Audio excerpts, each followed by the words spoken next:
In 1985, on the Langley estate in Rochdale, the parents of a family later to be known as Family 1 complained that their council house was haunted. A priest blessed the house and the ghost disappeared for a while. There were QCs in the telling of the Rochdale case, the comments of the key social workers are spoken by an actress. They feared for their present jobs. For the first time, we present their side of the story publicly. The ghosts of Langley Estate came back in 1989, and they came with a vengeance. We got a referral from school about a 7-year-old boy who was exhibiting some very strange behaviour. There were concerns about him coming to school late, or not being in school a lot of the time, or refusing to go into assemblies, or hiding in cupboards, hiding in tiny little spaces under sink units and places like that. The teachers were getting more and more concerned about this child.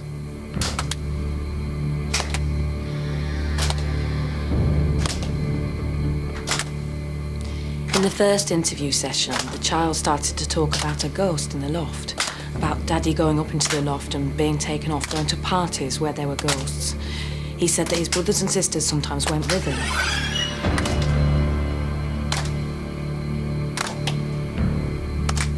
He talked about cages, about being locked in these cages, about things happening to him which he didn't like, a game called Tig which appeared to involve touching genitals. In March 1990, the 4 children of Family 1 were removed from their home and their parents were denied access to them. Between April and June, the children named other children of other families on the estate as being present at the ghost parties. Acting on this, police and social workers called on 3 more families. Like 7:29, because we have a digital clock, and we had a load of banging at the front door. And I looked through the people, there was just all loads of heads hanging about 15. He told me they were from social services, so I let them in. And they handed me some papers, just said we're taking the kids. Well, they wouldn't let us give them a drink or a breakfast. They wouldn't let them put clean clothes on them. They just picked up the clothes that they dropped on the floor the night before. See the faces as he was walking out, said, say, "Mum, do something." And you can't.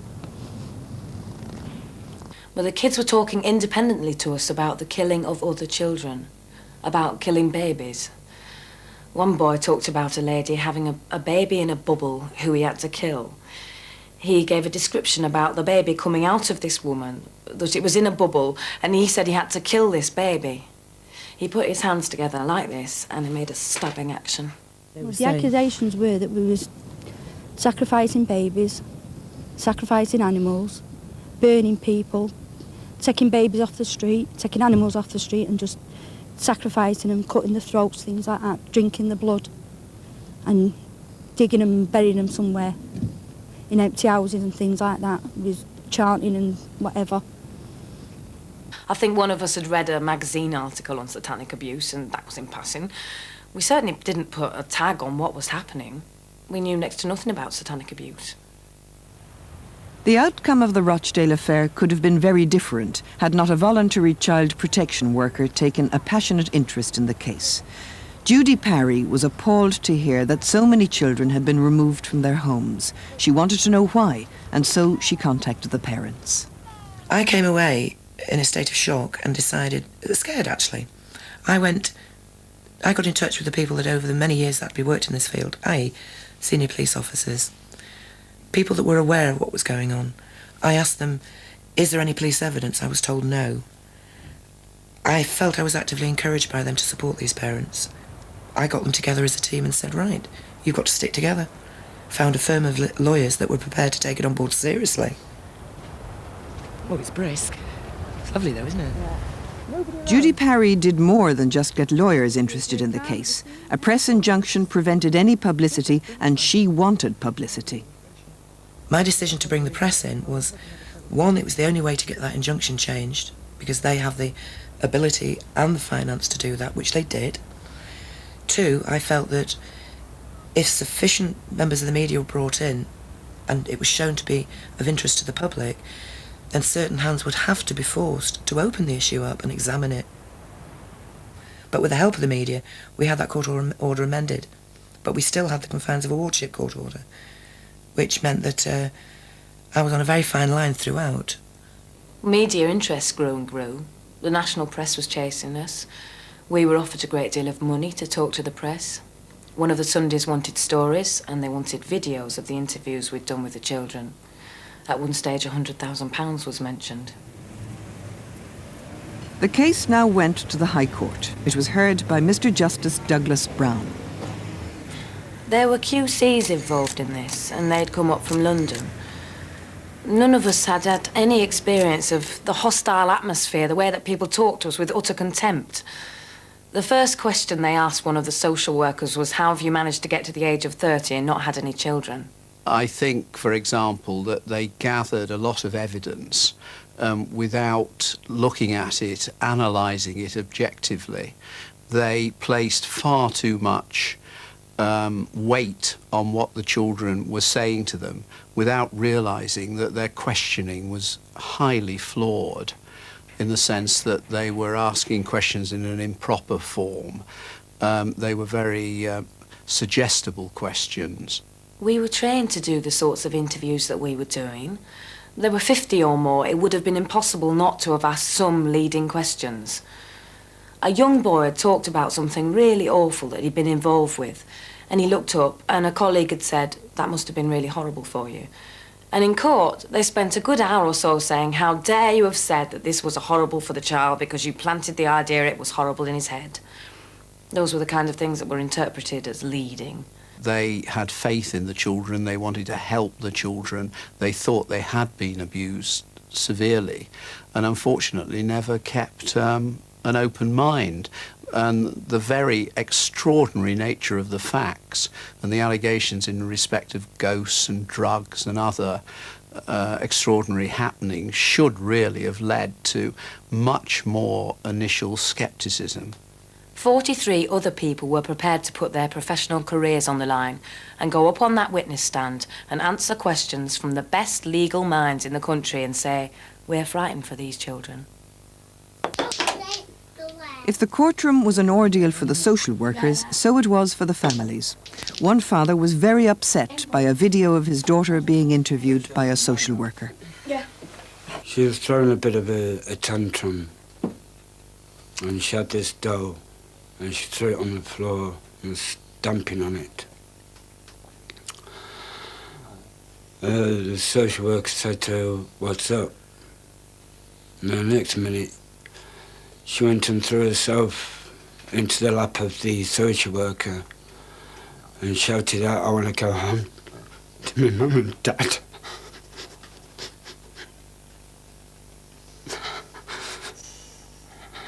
So she went, "Does your mum and dad it?" Or went, "No, because I'd never a hand on me." So we started talking, and then it was my sister's turn. So I went out the room, started crying my eyes out, wondering what was going on. So my sister started.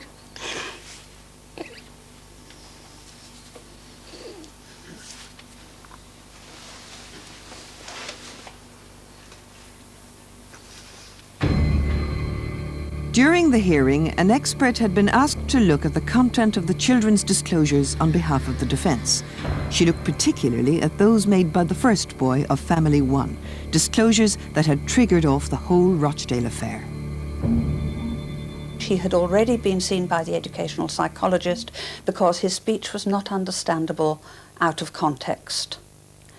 And it was said that he had described all sorts of things about strange people coming to get him and making him fly out of the window and making him spin around and all sorts of things like that. And I thought, how did he actually manage to say that?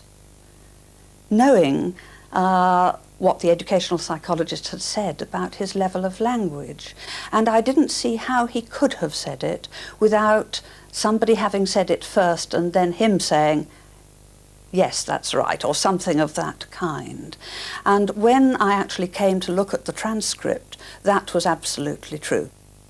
Uniquely for a wardship hearing, Mr. Justice Douglas Brown delivered a large part of his judgment in public, a clear signal of caution to social workers up and down the country.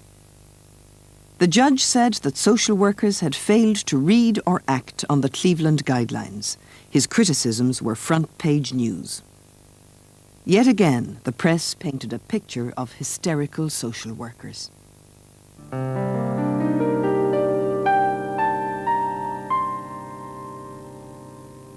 For all the furor and all the searching, the ghosts of Rochdale have yet to be accounted for. Were they really just the fevered inventions of children put under too much pressure? Or, as the judge in the Rochdale hearing suggested, had the children just seen too many nasty videos? No charge of child sexual abuse was ever laid in Rochdale. Could it be that the searchers had been looking in the wrong place? I have a lot of experience of doing play therapy with children, involving symbolic play, involving setting out a world in a sand tray and having little people, which they may identify as themselves or they may not. And one thing that I learned early on is that children may set out something which looks as if it might be symbolic. But if you actually believe that it represents the precise things that happen to that child, then you're in deep water. Because children set out things that are relevant to them, but they may not be the things that have actually happened. Social workers daily have to cope with a paradox: to retain an icy objectivity towards a child's testimony, and yet sympathy for the child itself. Without proper support, it is an almost impossible task. We've become more aware that even professionals can become obsessed, and that one must put in place checks and balances in one's own professional life to say, am I getting too interested in this? Am I getting so interested that I'm a bit excited by it, a bit titillated by it? You know, we constantly have to watch ourselves and make sure that amidst all this horror, and it is horror, we are able to look at evidence in a cool and calm way, because otherwise we find ourselves in secondary abuse of children.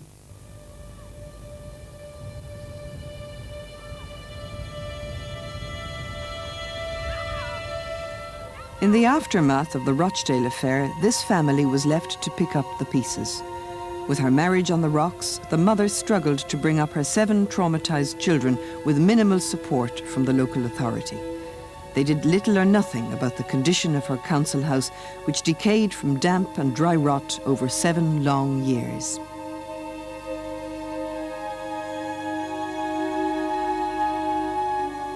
I'd been proven innocent.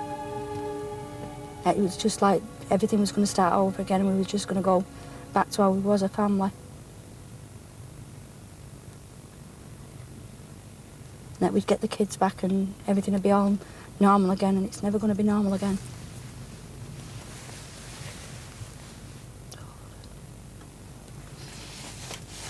But they gave me angry kids back. Kids that didn't understand what had happened to him. Parents didn't understand what had happened to him. I still, even to this day, I still don't understand why it happened and what for, what was the purpose of it all. Still don't understand it. Why me?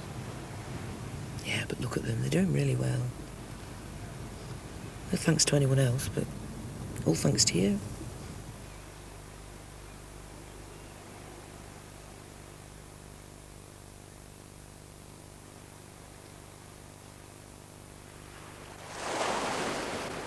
As the Rochdale hearing drew to a close, Satan moved further north, to Orkney, where he would make his most devastating appearance.